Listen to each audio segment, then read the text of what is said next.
semanas, un tiempo y tiempos y medio tiempo, que es lo mismo, 1260 días, que es el mismo tiempo también.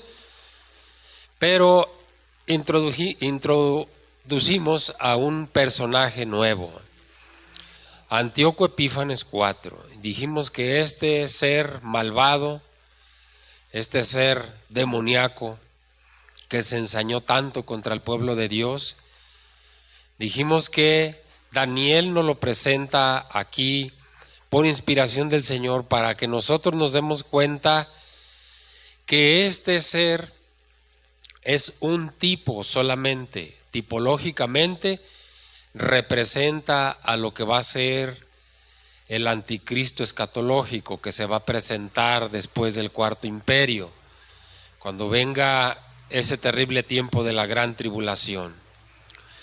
Entonces, podemos ampliamente decir que en el Antiguo Testamento hubo un tipo de anticristo que fue este Antíoco IV Epífanes o Antíoco Epífanes IV.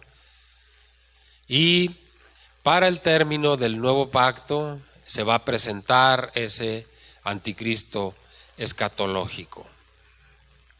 Bien, estamos en el capítulo 8 de Daniel, vamos ahí, y hoy vamos a comenzar a leer los versículos 13 y 14. Daniel capítulo 8 versículos 13 y 14. Y empezamos a ver, gracias hermano, empezamos a ver la semana pasada también acerca de la revelación de este capítulo 8, en donde nos habla acerca de un macho cabrío y de un carnero, ¿verdad? Dijimos que el macho cabrío simboliza el imperio griego, comandado por ese gran capitán, ese gran general, Alejandro Magno, que tuvo una conquista meteórica, rapidísima, de muchos reinos, ¿verdad? Muy bien, entonces hoy vamos a comenzar con los versículos, dijimos 13 y 14. Dice Daniel: entonces oí a un santo que hablaba, y otro de los santos preguntó a aquel que hablaba: ¿hasta cuándo durará la visión del continuo sacrificio y la prevaricación asoladora, entregando el santuario y el ejército para ser pisoteados? Y él dijo: hasta 2300 tardes y mañanas. Luego el santuario será purificado. Hermanos, aquí vamos a entrar a otra etapa de la revelación y tenemos que entenderla. Aquí ya estamos viendo una cifra completamente distinta a las que habíamos hablado. Lo último fueron 1260 días. Dijimos que equivalen a 3 años y medio. Aquí nos está hablando hasta 2300 tardes y mañanas. Si son tardes y mañanas, ampliamente podemos decir que son 2300 días, ¿verdad? Dice, luego el santuario será purificado. Bien, vamos a ir paso a paso aquí. Solamente me adelanto un poquito con esta fecha. Esta parte de la profecía, mis hermanos, no es futura, no es escatológica. Es para aquel tiempo, ¿sí? Esto no nos está hablando de lo que va a venir en la gran tribulación. Ha quedado perfectamente definido que son 7 días la semana 70, que son 7 años, y de esos 7 años van a ser 3 años y medio de una tribulación grande. Previamente van a venir en esos 3 años y medio primeros, va a venir el rapto. El Señor se va a llevar su iglesia para que no sufra la gran tribulación. Y en la segunda parte de esa semana, que son esos 1260 días, va a venir la gran tribulación que habla Mateo capítulo 24. Ahorita en el desglose vamos a entender a qué se refieren esas 2300 300 tardes y mañanas, esos 2300 días. Y dice, luego el santuario será purificado. Bueno, esas expresiones, mis hermanos, del versículo 13, un santo y otro santo, obviamente se refieren a seres angelicales, ya que por lo menos uno de ellos conoce el significado de la visión. La pregunta que formulan aquí, que dice, ¿hasta cuándo durará? Esto está relacionado con la profanación del templo. La respuesta dada por el ángel a Daniel es sencillamente hasta 2300 tardes y mañanas. Y termina el versículo diciendo, luego el santuario será purificado. La expresión 2300 tardes y mañanas ha originado una serie de complicaciones entre unos teólogos y entre otros. Entre esas ciertas complicaciones hay una muy relevante que pertenece a esa congregación llamada los Adventistas del Séptimo Día. ¿Alguien ha escuchado al menos ese nombre? Sí, ¿verdad? A esta congregación también le llaman los sabáticos. Sí, los Adventistas del Séptimo Día. Ellos guardan el séptimo día. Bueno, estos hombres han entendido que las 2300 días se refieren a años.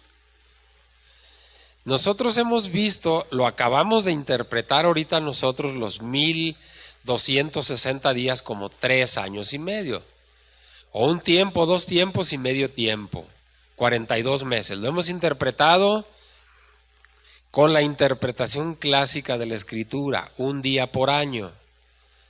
Basados en esa interpretación, los adventistas del séptimo día hicieron la siguiente cuenta en base a esa interpretación.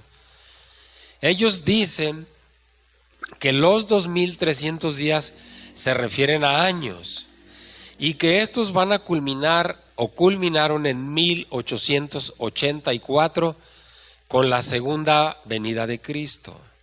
¿Cristo vino en esa fecha? La segunda, ni la primera ni la segunda vez, ¿verdad? Bueno, la teoría año-día para los propósitos prácticos quedó excluida por el hecho de que Cristo no vino en 1884. Entonces, ¿qué quiere decir? Que se equivocaron. Así como Charles Taze Russell, el creador y fundador de los Testigos de Jehová, hizo muchas profecías, muchas. Y quiero decirles que ninguna se cumplió.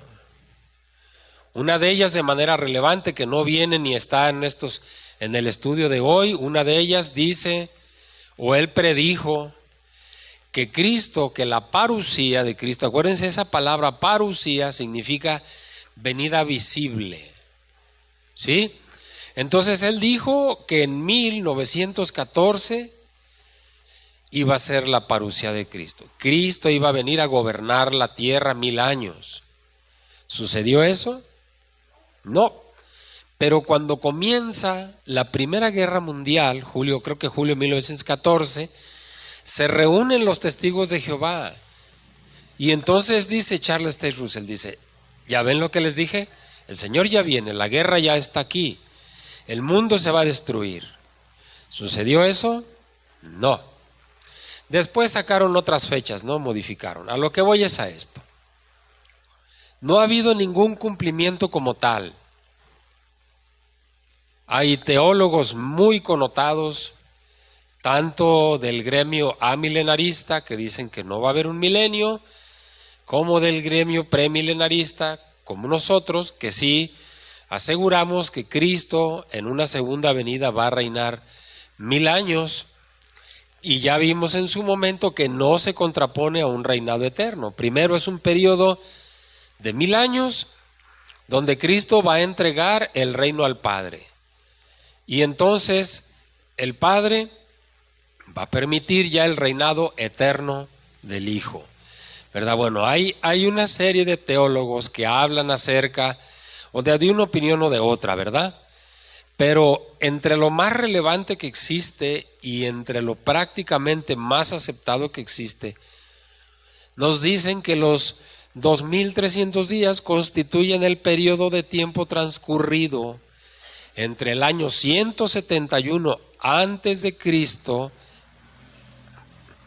y nos hablan como referencia del asesinato de un hombre llamado Onías III, que era en aquel entonces el legítimo sumo sacerdote, antes de que Antíoco Epífanes profanara el templo. ¿Se acuerdan qué hizo ese hombre malvado al profanar el templo? Hizo sacrificios, quitó los sacrificios que existían antes, que habían sido instituidos por Dios, los sacrificios de ciertos animales perfectos, él vino y los quitó.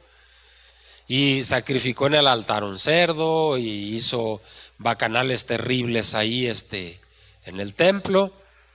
Entonces, eso fue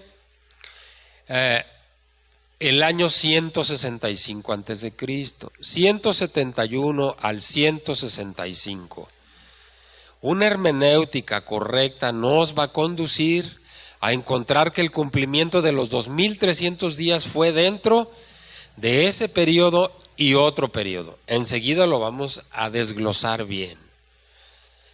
Ok, vamos a leer los versículos 15 y 16, donde el mensajero celestial le interpreta la visión a Daniel. Y aconteció que mientras yo, Daniel, consideraba la visión y procuraba comprenderla, he aquí se puso delante de mí uno con apariencia de hombre, y oí una voz de hombre entre las riberas del Ulai que gritó y dijo: Gabriel, enseña a la visión. ¿Quién sería ese hombre? Ese ser que vio Daniel con apariencia de hombre, y luego dice: vi y oí una voz de hombre, ahí ya lo afirma, que gritó y dijo. ¿Qué está diciendo Daniel aquí? Que ese hombre que él vio y tenía voz de hombre, tenía autoridad. ¿Qué le dijo al ángel? Le dijo: Gabriel, enseña a la visión. ¿Quién era ese hombre? Jesús, el mismo Cristo de Dios. Tenía la autoridad para decirle al ángel Gabriel, le ordena: enseña a la visión. ¿Por qué?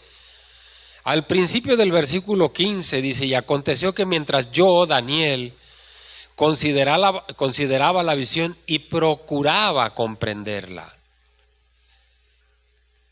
El Señor Jesucristo ve la intención de Daniel y dice: le voy a dar la revelación para que no la entienda como la entiende el hombre, sino que la visión la pueda entender conforme se la revela Dios.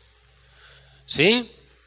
El profeta Daniel hizo un esfuerzo personal para comprender el significado de la visión. Dice que consideraba y procuraba comprenderla. Pero una orden es dada al ángel Gabriel y le dice que le enseñe.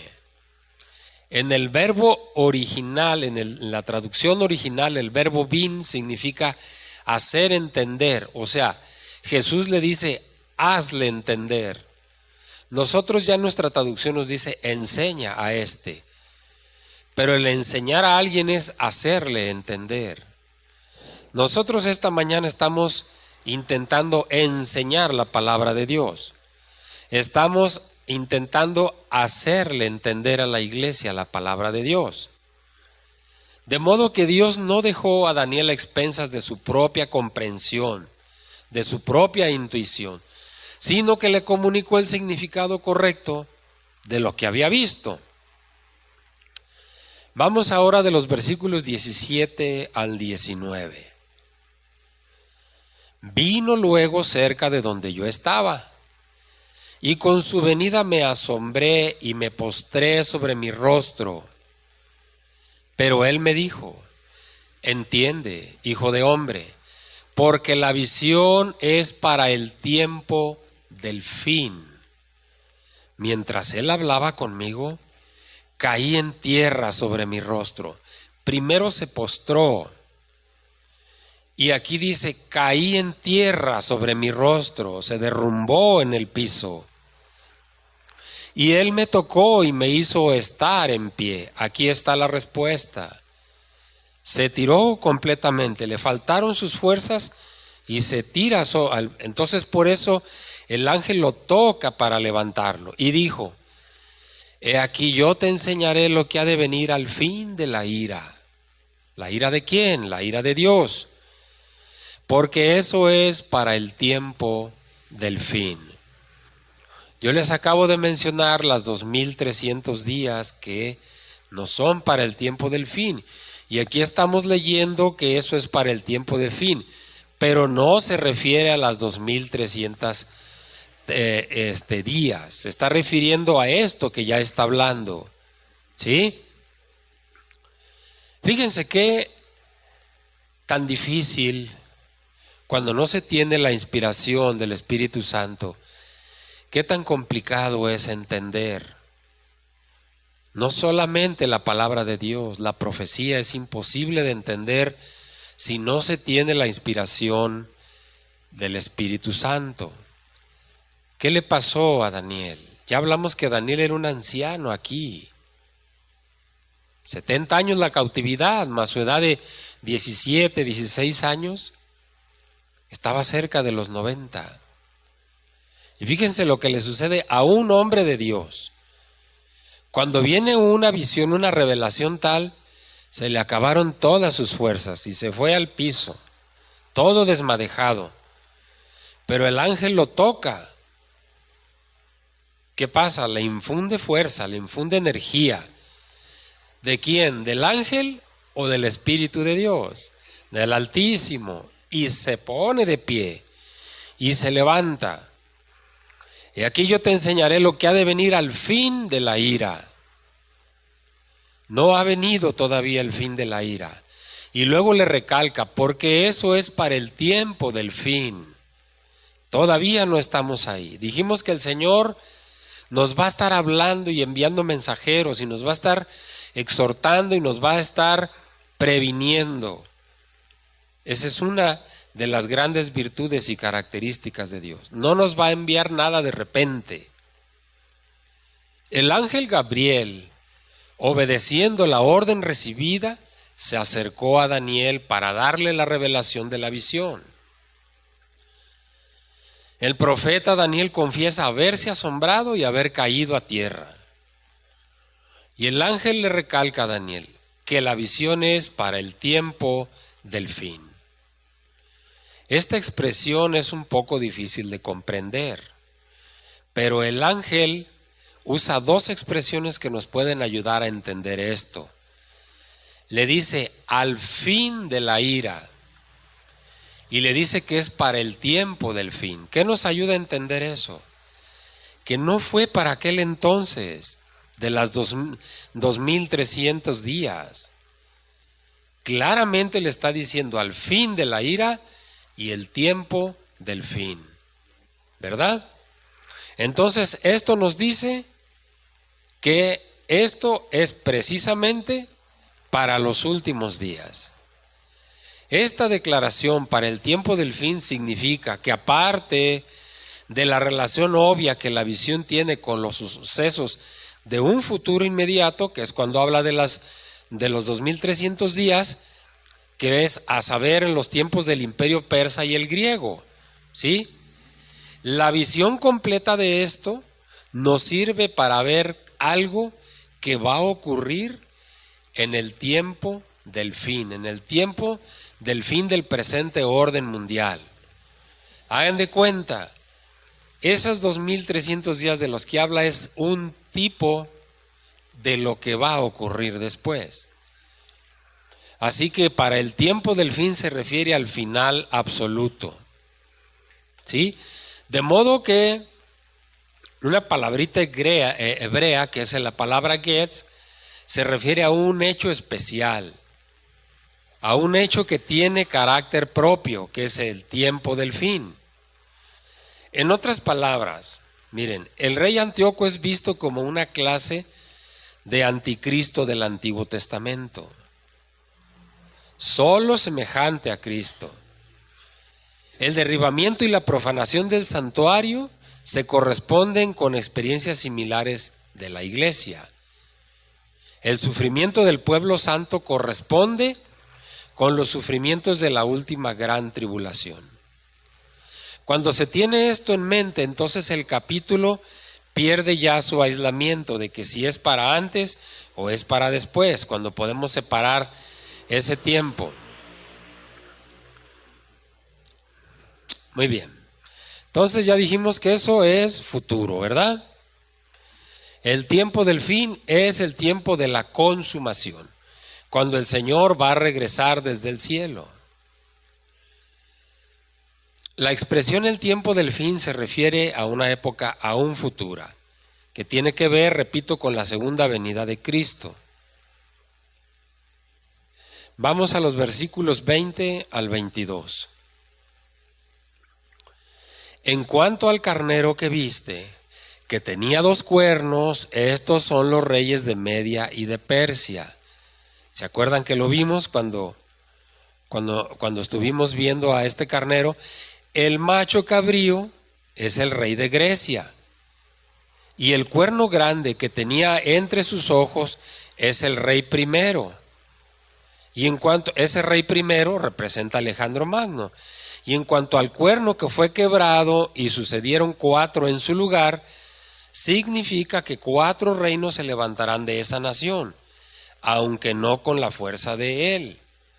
¿Se acuerdan que cómo hablamos acerca de este mismo versículo que nos relata cuando estas 2 bestias se enfrentan? ¿Sí? ¿Qué es lo que sucede? ¿Por qué dice? Y sucedieron 4 en su lugar. Significa que 4 reinos se levantarán de esa nación. ¿De cuál nación? De los griegos. ¿En cuántas gentes o personas dijimos que fue distribuido el reinado de Alejandro el Magno cuando murió? ¿Entre quiénes? Entre los 4 grandes capitanes o generales de Alejandro el Magno. Por eso aquí nos está diciendo, en cuanto al cuerno que fue quebrado, y sucedieron 4, o sea, en cuanto al cuerno que fue quebrado cuando muere Alejandro el Magno, y sucedieron 4 en su lugar, significa que 4 reinos se levantarán de esa nación, aunque no con la fuerza de él, aunque no con la fuerza del imperio de Alejandro el Magno. El ángel Gabriel explica a Daniel el simbolismo de la visión, que ya lo estudiamos, lo que acabamos de mencionar. La historia confirma el cumplimiento cabal de todos los detalles de la visión. Dios tiene el control de la historia, siempre.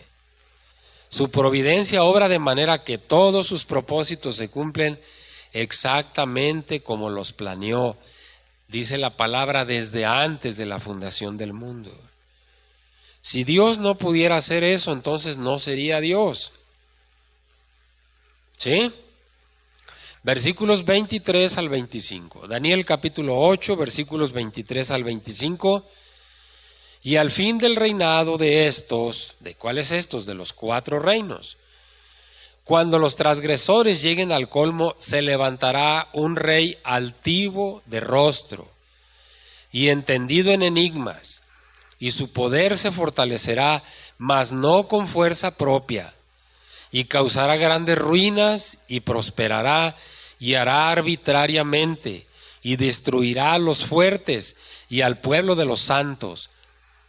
Con su sagacidad hará prosperar el engaño en su mano y en su corazón se engrandecerá y sin aviso destruirá a muchos.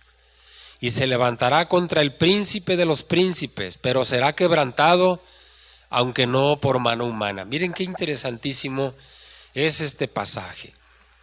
Y al fin del reinado de estos, ¿de quiénes? De esos 4 reyes. ¿Quién dijimos que va a venir después de ese tercer reinado de los griegos? Después, primero Alejandro el Magno ya se fue. Vinieron sus 4 generales, grandes capitanes, y aquí nos dice, y al fin del reinado de esto, cuando los transgresores lleguen al colmo, se levantará un rey altivo de rostro y entendido en enigmas. ¿Quién creen que sea ese rey altivo? ¿Quién dijimos? El anticristo, ¿sí? Y su poder se fortalecerá, mas no con fuerza propia. A ver, ¿por qué dice que no con fuerza propia? ¿Qué vimos en Apocalipsis? ¿Quién le va a dar autoridad y fuerza a ese rey inicuo, a ese anticristo? Exacto, la bestia, dice Apocalipsis, que le va a dar su fuerza.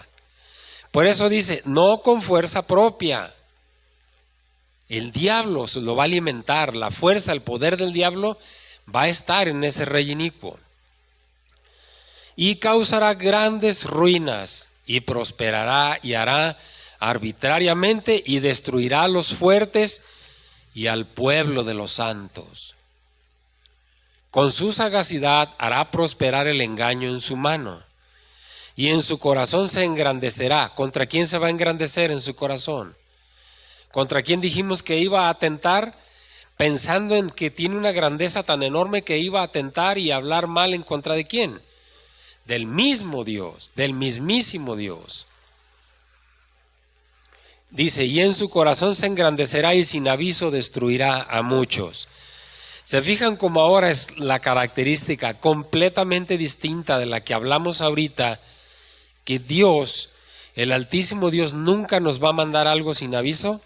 Lo acabamos de mencionar y lo hemos visto. Ya vimos cuántos meses le dio a Nabucodonosor, cuántas veces le habló a su pueblo y cuántas veces el pueblo lo desobedeció y cuántas veces y mensajes el día de hoy nos trae el Señor y nos sigue teniendo paciencia. ¿Cuál es la característica de todo lo contrario de este rey malvado? Sin aviso destruirá a muchos. ¿Se fijan la gran diferencia? Y se levantará contra el príncipe de los príncipes. ¿Quién es ese príncipe de los príncipes? Jesús. En su grandeza, el anticristo, pensando que es todopoderoso, se va a enfrentar no solo el anticristo. Acuérdense, se va a reunir con 10 países. Con un número de reinos para hacerse más poderoso todavía, y entonces va a empezar aquella batalla terrible de Armagedón, en donde se va a enfrentar al príncipe de los príncipes. Pero claramente dice, pero será quebrantado, aunque no por mano humana. ¿Qué entendemos en esa parte que dice aunque? Dice, y se levantará contra el príncipe de los príncipes, pero será quebrantado, será derrotado, aunque no por mano humana. ¿Qué entendemos ahí? ¿Quién va a estar con ese príncipe de los príncipes? ¿Quién va a estar? Dios Padre, exactamente, aunque no por mano humana. Cristo va a tener toda la fuerza y toda la autoridad del Padre para derrotar a ese individuo que se hizo tan poderoso, que creció de tal manera. ¿Qué significa esto? Que ningún poder humano podrá derrotar al anticristo. Ningún poder humano podrá derrotar al anticristo. Por eso va a ser necesaria la intervención divina, la intervención de Dios Padre, Hijo y Espíritu Santo, para poder derrotar a este ser que se hizo tan poderoso, que se unió a tantas naciones.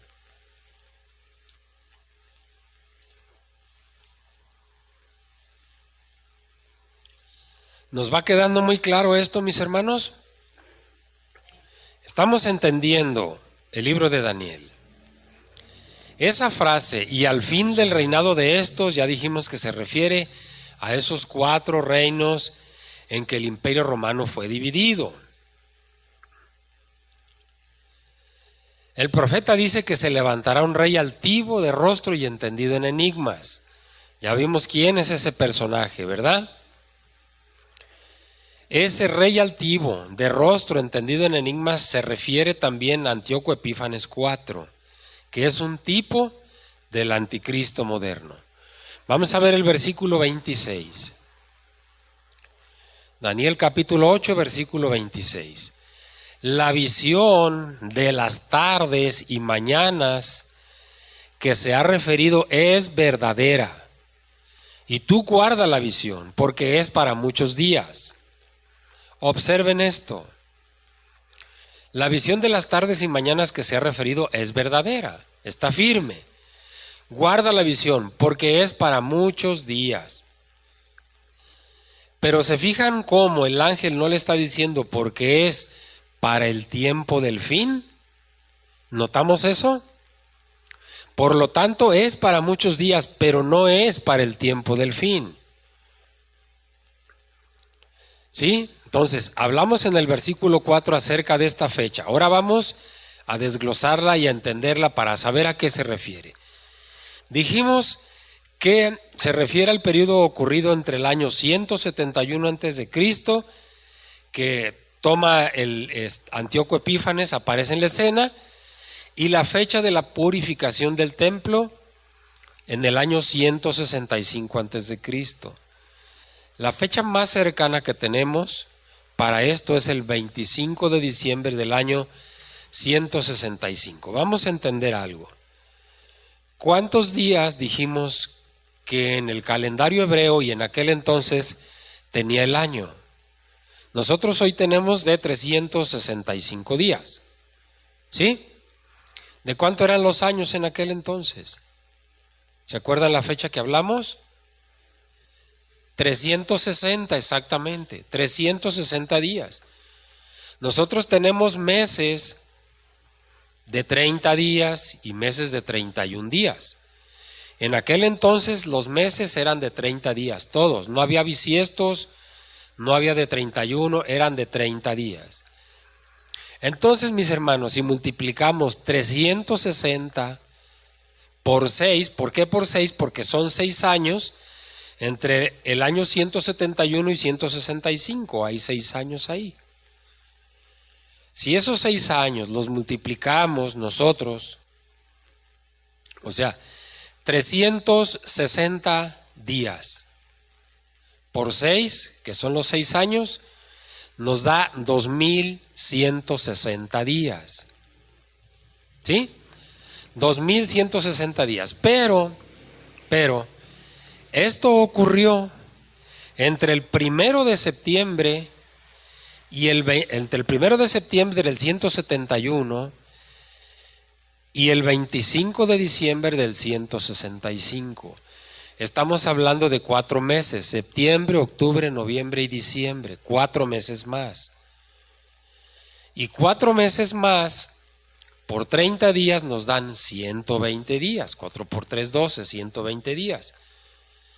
2160 días, más 120 días de los 4 meses nos da un total de 2280 días. ¿Sí? Estamos hablando de 2300. Como que nos hacen falta 20 ahí todavía, ¿sí?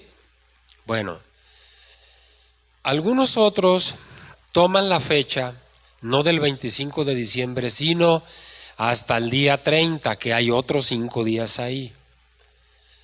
El punto aquí, mis hermanos, es que la cifra casi nos da exactamente, la diferencia son 15 días aproximadamente, que pudieran deberse tanto a errores de interpretación como a errores en los manuscritos respecto a los días. ¿A qué se refiere entonces esos días, ese periodo de 2300 tardes y mañanas? Se refiere a la aparición de Antíoco Epífanes 4 y la reedificación del templo en diciembre del 165. Esas son porque el templo fue destruido. Ya dijimos que Antíoco Epífanes llega y destruye el santuario, destruye el templo, y después viene la reedificación del templo. ¿Se acuerdan ustedes de 2 personajes muy importantes que aparecen en el Antiguo Testamento? Un sacerdote, un copero del rey. ¿Qué es lo que hacen ellos? Nehemías, ¿qué le dice al rey? Y el rey le da una autoridad. ¿Por qué estás triste? Te veo triste. Estoy triste porque fue destruido el templo de mi Dios. Y entonces el rey le da autoridad, y no solamente eso, sino que permite que los gobernadores del reino le ayuden a Nehemías. ¿Sí? ¿Sí se acuerdan de ese pasajito? ¿Cómo se llamaba el sacerdote también de aquel en tiempo? Que fue compañero o contemporáneo de Nehemías. Su nombre empieza con Esdras, ¿verdad? Entonces ellos vinieron en ese tiempo a reconstruir.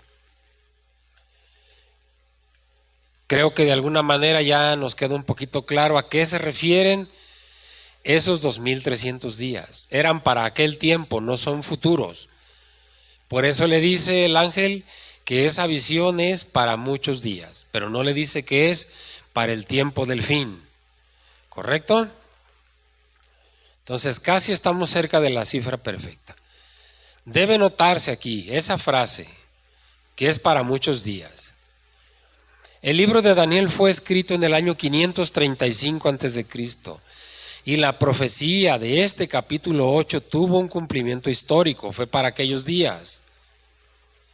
Más de 3 siglos después de haber sido escrita, más de 300 años, la profetizó Daniel. Siendo así, no tenemos dudas de que lo fue. Resulta muy claro para nosotros. Esa profecía de las 2300 tardes y mañanas ya se cumplió literalmente. ¿Sí? Fíjense, también la profecía del profeta Jeremías cuando dijo que la cautividad del pueblo iba a durar ¿cuántos años? 70 años. Y eso fue lo que duró, porque de esa manera se toma un parámetro para ver la edad de Daniel. Daniel fue llevado cautivo siendo un joven. Y aquí está escribiendo ya después de la cautividad de Babilonia, ya bajo el reinado de los medopersas. Pasaron 70 años, más la edad de Daniel. Por eso nosotros podemos deducir que Daniel tenía probablemente entre 85 y 90 años, sin duda alguna. Bueno, como hemos observado, este Antíoco Epífanes tomó el poder en el año 175. Daniel escribe su libro en el año 535. Aproximadamente 360 años es lo que transcurre aquí. No es poco tiempo. Supongamos por un momento que un judío hubiese leído la profecía del capítulo 8 de Daniel, incluyendo los asuntos del cuerno pequeño, de los 4 cuernos, de los 2300 días. ¿Cómo pensamos que hubo de tomar esos números? ¿Los tomaría de modo simbólico, pensando que su cumplimiento estaba lejano? Y si lo hubiera tomado así, ¿significa eso que la profecía no hubiese tenido un cumplimiento literal? Tuvo un cumplimiento literal todo eso. Por lo tanto, aquí tenemos un claro ejemplo de cómo debemos interpretar la profecía, leyendo con mucha atención. Porque esa palabra es para muchos días. Ya dijimos que no es la frase, es para el tiempo del fin. Vamos al versículo 27. Y yo, Daniel, quedé quebrantado y estuve enfermo algunos días. Y cuando convalecí, atendí los negocios del rey, pero estaba espantado a causa de la visión y no la entendía. Fíjense, ¿no acaso el ángel fue llevado a eso para que entendiera la visión? Fíjense lo difícil que fue para el profeta. Dice que no la entendía. Está queriendo decir que no la entendía a cabalidad. No entendía concretamente cuando dice no la entendía, quiere decir no sabía exactamente cuándo iba a suceder. ¿Por qué? Porque solamente le dijeron que era para el tiempo del fin. No podía él entender si iba a ser al día siguiente o cuándo. ¿Qué pasó con la revelación de esa visión? Lo enfermó varios días. No cabe duda que la visión que Dios había mostrado a Daniel hizo un profundo impacto en la persona de este profeta, tanto en lo físico como en lo emocional. Quedó quebrantado. Después de la visión quedó exhausto y enfermo por días. El profeta confiesa haber quedado espantado como resultado de lo que había visto. Terrible. Según él, no entendía la visión. Ciertamente Daniel no podía relatar y escribir el contenido de lo que había visto. O dijéramos que sí, porque lo escribió. Podía entender y escribió lo que había visto, pero no podía comprender la totalidad del significado. Mucho del significado de la palabra de Dios está más allá de la comprensión humana. Por eso decimos que necesitamos la revelación del Espíritu Santo para poder entenderla. Hay muchas cosas que no se pueden explicar. El mismo Pablo decía, ¿verdad? Decía Pedro hablándoles a sus compañeros, decía, como lo ha dicho Pablo, que hay cosas difíciles de entender. Todo lo que está en la Biblia lo debemos creer porque es la palabra de Dios. Y dijimos que la palabra de Dios es inerrante, no contiene errores. ¿Sí?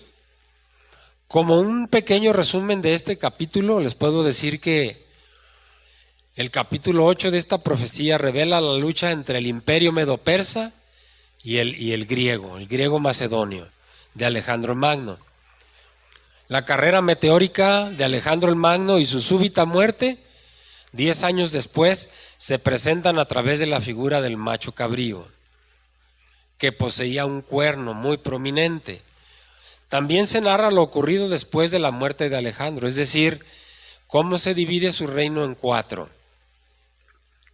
La profecía da atención particular a los reinos del norte, a los Seleucidas, y a los del sur, que eran los Ptolomeos, que son los reinos resultantes después de la muerte de Alejandro el Magno, porque ambos se relacionan con la nación de Israel en lo futuro.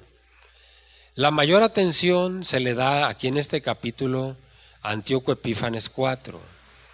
Este rey que dijimos que tomó la ciudad de Jerusalén y profanó el templo, ofreciendo sacrificios inmundos sobre el altar, y colocó la estatua del dios pagano llamado Zeus en el lugar santísimo. Antíoco se convirtió en un ser despreciable. Sus hechos solamente son un adelanto de lo que va a ser el anticristo moderno. ¿Sí? Hermanos, terminamos aquí el capítulo 8 y vamos a pasar al capítulo 9. Tenemos todavía unos minutitos. Vamos a adelantarle algo al capítulo 9.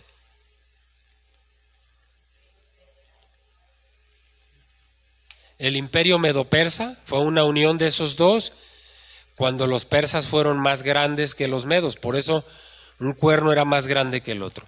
Después de ese imperio vienen los griegos con Alejandro el Magno.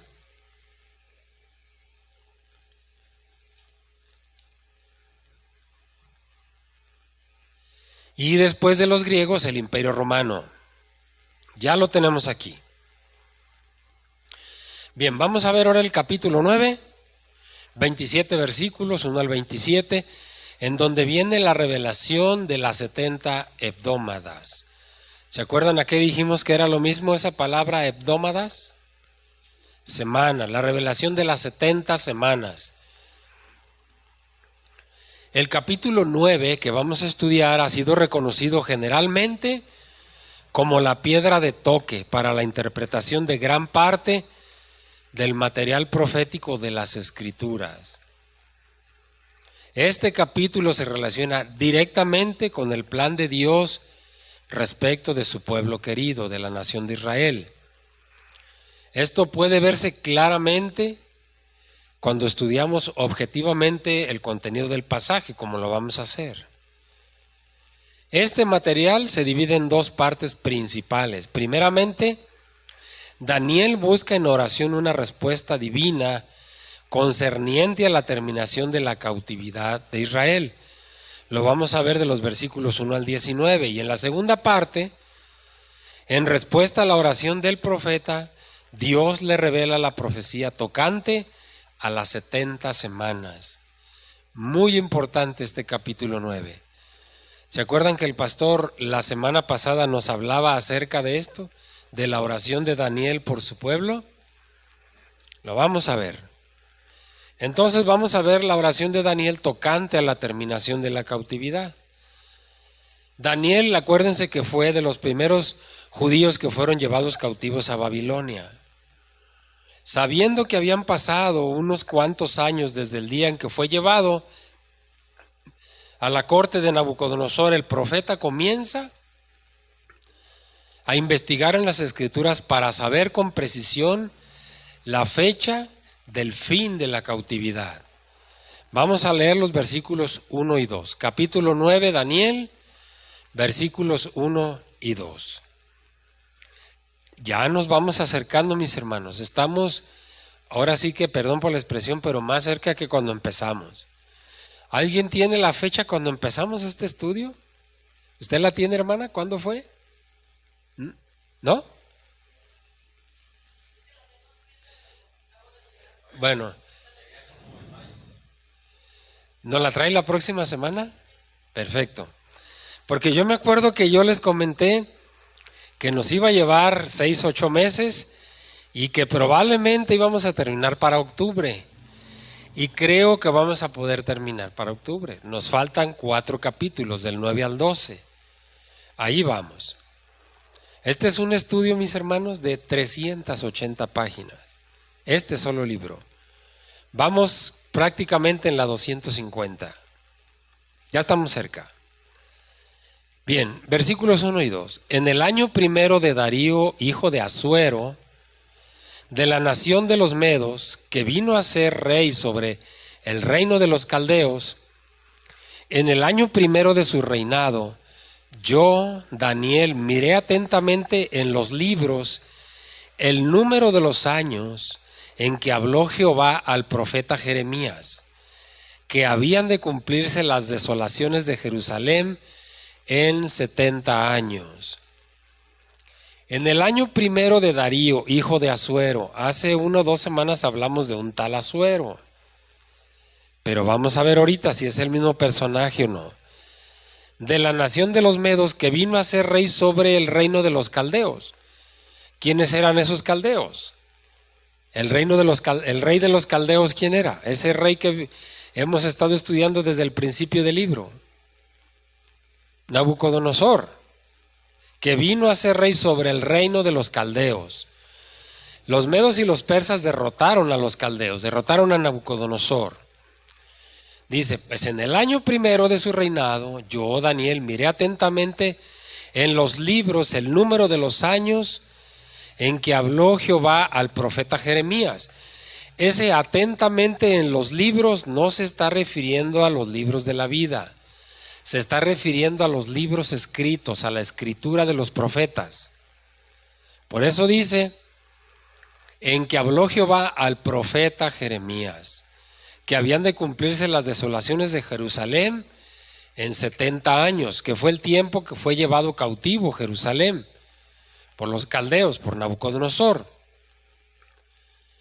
Como en ocasiones anteriores, Daniel pone cuidado en la ubicación histórica de lo que va a decir. Este Darío mencionado aquí es el mismo que aparece en el capítulo 6 de la profecía. De modo que la fecha que Daniel se refiere es el año 538 antes de Cristo. El Asuero aquí referido no es el mismo que aparece en Esther 1:1. Este rey mencionado, este rey Asuero mencionado en Esther 1:1, ¿con quién se casó Esther? Con el rey Asuero, ¿sí? Este rey es conocido históricamente como Jerjes. Jerjes o Artajerjes también lo mencionaban. Y reinó entre los años 485 al 465, por lo tanto, no es el mismo. En realidad, el Asuero mencionado por Daniel todavía no se ha podido identificar claramente. El rey Darío, mencionado por Daniel, tanto en este capítulo como en el 6, estaba supeditado a la autoridad de ¿quién? ¿Se acuerdan? Esos dos reinos, los medos y los persas. Darío, rey de los medos. Había otro Ciro, Ciro el Grande, que era el rey de los persas. Y ese reinado era más grande que el reinado de los medos. Por eso un cuerno era más grande que el otro. Por eso dice que Daniel que vino a ser rey, o sea, fue hecho rey.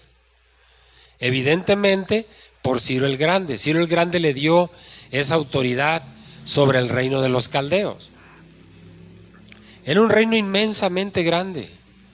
Seguramente Darío pensó y dijo, ok, lo voy a nombrar a este rey de aquella parte para tener un mejor y mayor control. El profeta nos dice que miró atentamente en los libros. Noten algo, un artículo, Daniel está hablando de ciertos libros específicos entre los que se encontraba el libro del profeta Jeremías. De modo que podemos decir que estaba examinando el canon sagrado que existía en aquel entonces, o sea, un conjunto de libros inspirados.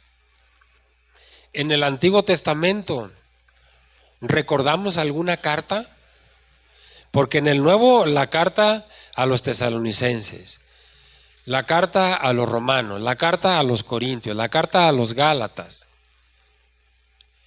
Pero no recordamos en el Antiguo Testamento la carta de Crónicas, era el libro de las Crónicas, el libro de Esther, el libro de Job, el libro de Jeremías, el libro de Isaías. No había cartas. Por eso dice que miró atentamente a los libros de los profetas. Daniel llegó a los pasajes en los que Yahvé, en los que Jehová había revelado a Jeremías la duración exacta de la cautividad de Babilonia. Sigan haciendo una separación ahí en el capítulo 9 de Daniel que vamos y acompáñenme a Jeremías capítulo 25. Jeremías capítulo 25 y vamos a ir a los versículos 11 y 12.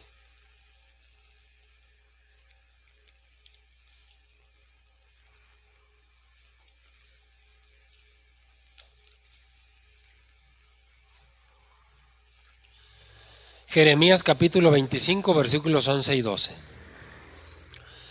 Toda esta tierra será puesta en ruinas y en espanto, toda la tierra de Israel. Y servirán estas naciones al rey de Babilonia 70 años. Fíjense qué clara y qué específica la escritura. Y servirán estas naciones al rey de Babilonia 70 años. ¿Quién era el rey de Babilonia? Nabucodonosor. Y cuando se han cumplido los 70 años, castigaré al rey de Babilonia y a aquella nación por su maldad, así ha dicho Jehová, y a la tierra de los caldeos, y la convertiré en desiertos para siempre. ¿Cómo castigó Jehová Dios al rey de Babilonia y a aquella nación? ¿Cómo la castigó? ¿Quién vino sobre ellos? Acabamos de mencionar ese reino junto, un cuerno más grande que el otro. Los medo-persas vinieron y destruyeron a Nabucodonosor y a todo el reino de los caldeos, que era Babilonia. Pero ¿cuánto tiempo le dijo Jehová Dios al profeta Jeremías que iban a estar cautivos? 70 años. A ver, ¿esa profecía se cumplió literalmente? ¿Fueron 70 años los que estuvo Israel cautivo? Sí, literalmente se cumplió.